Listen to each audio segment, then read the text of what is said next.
Bollaram cantonment పరిధిలో నిర్మాణంలో ఉన్న కిమ్స్ హాస్పిటల్ని ఎమ్మెల్యే శ్రీ గణేష్ సందర్శించారు. 1000 పడకల ఆసుపత్రిని ముఖ్యమంత్రి రేవంత్ రెడ్డి సహకారంతో 1400 పడకలుగా నిర్మిస్తామని అన్నారు.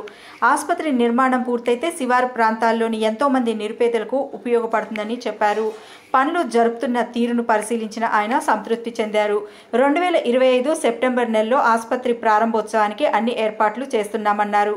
కంటోన్మెంట్ ప్రాంతంలోని ప్రజలకు ఈ ఆసుపత్రిలో ఉపాధి కల్పించాలని స్థానిక నేతలు ఎమ్మెల్యేకు వినతి చేశారు.